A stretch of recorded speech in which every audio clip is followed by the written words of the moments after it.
Hey everyone, today we are going to talk about a company that is extremely overrated. This is a company that, regardless of the quality and usefulness of the products that they put out, they gain such an overhyped amount of reception that it is unreal. It is insane. This company can seemingly do no wrong in some people's eyes, even though this company is definitely not a godsend. This is, of course, the company known as Apple that I'm talking about.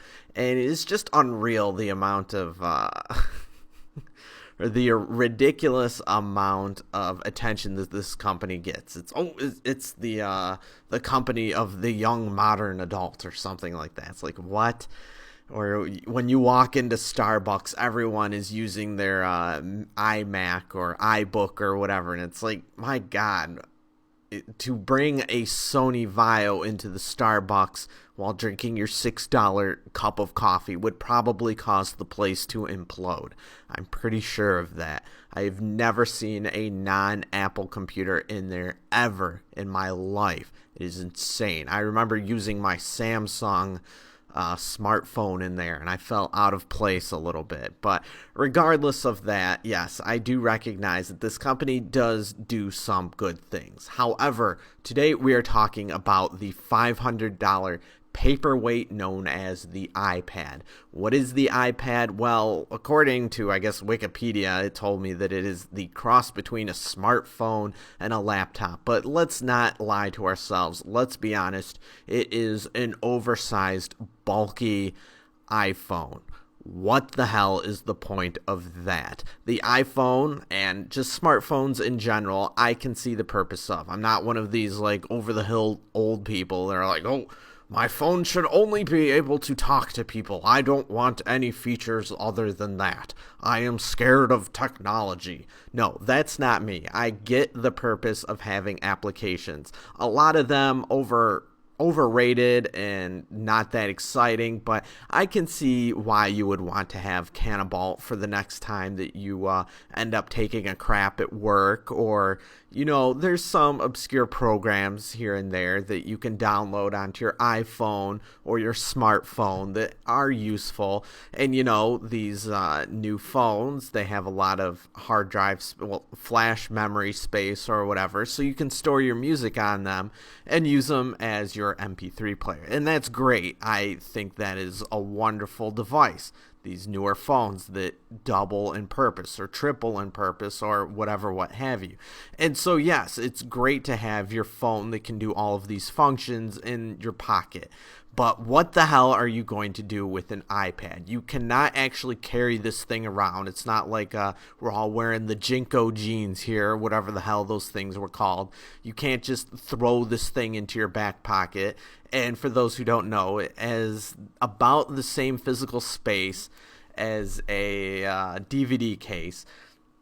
So yeah, the thing is an oversized iPhone. Its primary use is to be able to use iPhone applications with the larger screen, and then it does have its own program specifically built for it, although are they really enhanced by having the larger screen? Because while you can do more hardware intense things with the iPad, what is really the point? You can't go full boat. I mean, I guess there's Sam & Max has recently been released for the iPad, which is a decent computer game, but it chugs supposedly on that system. And if you're going to be using your iPad to be playing gamer games, and let's not get into this conversation, I'm sure you all know what I'm talking about here.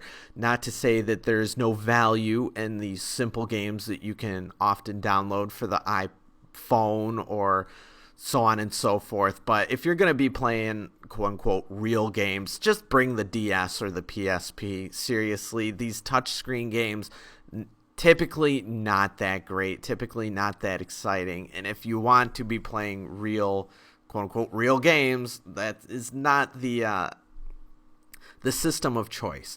And so what would I be using an iPad for if I were to carry one around with me? For music? Well, you know what? iPhone or my smartphone or my MP3 player does the job fantastically well, and that fits in my pocket. It can be thrown into my pants pocket, jacket pocket, wherever the hell I want. And I'm not going to lose it because it's not an extra thing that I need to carry outside of my person. I guess that's the right phrase for that. What else would I want to use it for? Novelty gaming on the go? Well, okay, like I said, I get the use of iPhone style games and stuff like that, but you know what? I'd rather just use the iPhone. I mean, a crazy game of Scrabble could show up, but I think I'll live if I'm not able to play the iPad version of that Scrabble game. I'll be perfectly fine. And so what else would I want to use it for? Laptop-like functions. And primarily that means doing a little bit of writing on the go or just taking notes for school or something like that. But guess what? No keyboard on the iPad. I'm sure there's like a little touchscreen thing, but as a person who has a phone with a touchscreen, holy shit, typing on touchscreen phones. You get used to it after a while, but it is just not that great. And you know what? Luckily, the iPad is not the only thing on the market. And there's a ton of cute little laptop computers that are about the same size that you can purchase for anywhere between $300 and $600 that have the fold-out keyboard about the same size and actually even more functions because the iPad does have some limitations. There's no USB connection, so you can't output your movies onto anything. It's kind of difficult to do what you need to do. You need to come up with your workarounds. The iPad, everything needs to be approved by Apple unless you're going to unlock the thing, which may or may not be illegal depending on who you talk to. It is another hoop to jump through. It is a locked system, and there is no multitasking, at least not yet on the iPad, so that's another thing that you need to deal with. And I forgot to mention, but yes, watching movies would be something I'm more likely to do with the iPad, and that would actually be something that I imagine the iPad could do rather well. However, with all the other functions, especially being able to take notes on the go, where if I'm going to be spending money, that kind of money on a larger device, I would want to be able to take notes on the go. And yes, I do realize that there's an attachable keyboard to the iPad, but that's just starting to get tacky when you go that far. For all of this, the little miniature laptops can just as easily show movies. Now, I guess the iPad does have a few advantages in that it has a long battery life and so on and so forth.